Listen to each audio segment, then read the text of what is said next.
અને ગીર સોમનાથના કોડીનાર માર્કેટ યાર્ડમાં ખેડૂતો દ્વારા હોબાળો કરવામાં આવ્યો। મગફળીની ખરીદીની ટેકામાં ભાવે કરતા માંગની સાથે હોબાળો કરાયો। ખેડૂતોએ હોબાળો કરી મગફળીની હરાજી બંધ કરાવી। હાલ 1000 થી 1215 રૂપિયા સુધીના મગફળીનો ભાવ મળે છે। 1356 રૂપિયા મુજબ ટેકાના ભાવે હરાજી કરવા ખેડૂતોની માંગ છે। ત્યારે ખેડૂતોએ યાર્ડનો રસ્તો બંધ કરી અને અહીંયા વિરોધ નોંધાવ્યો।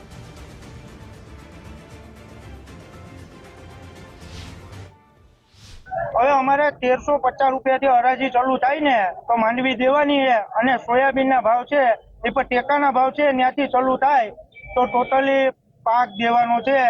અમારી કોઈ એવી પરિસ્થિતિ નથી કે મજૂરને કે ખેતીમાં વાવવા માટે અત્યારે અમારી પાસે પૈસા નથી, બરાબર।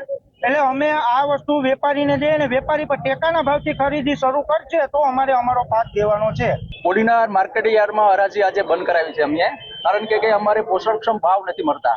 આજની મોંઘવારી પ્રમાણે અમારે જે માંડવીનો ભાવ છે, સોયાબીનનો ભાવ છે, ખેતીના જે મજૂરી ખર્ચ છે એ પણ આ વખતે વધારે છે। તો પછી પોષણક્ષમ ભાવ તો મળવા જોઈએ ને। 800-900 થી સ્ટાર્ટ કરે અને ટેકાના ભાવ સરકારીએ 13,056 બહાર પાડ્યા છે, બરોબર।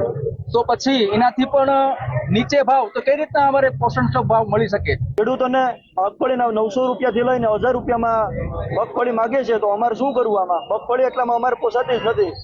સરકારે ટેકાના ભાવ 1356 રૂપિયા બાંધેલા છે, એ પૈકી અમને 1350 ઉપર ભાવ મળે તો અમારે હરાજી ચાલુ કરવાની થાય છે। આજે પહેલી વાત તો એ કે જે ખેડૂત ભાઈઓની ડિમાન્ડ છે કે આપણે ટેકાના ભાવે ખરીદી કરવી જોઈએ, પણ એ કોઈ દિવસ શક્ય ના બને।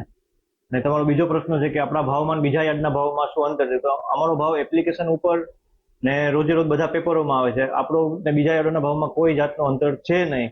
ગીર સોમનાથમાં સૌથી વધારે આવક આપણા યાર્ડમાં અત્યારના થાય છે, એ પણ તમારા રેકોર્ડ અમારા એપ્લિકેશન ઉપર હોય છે ને પેપર ઉપર હોય છે।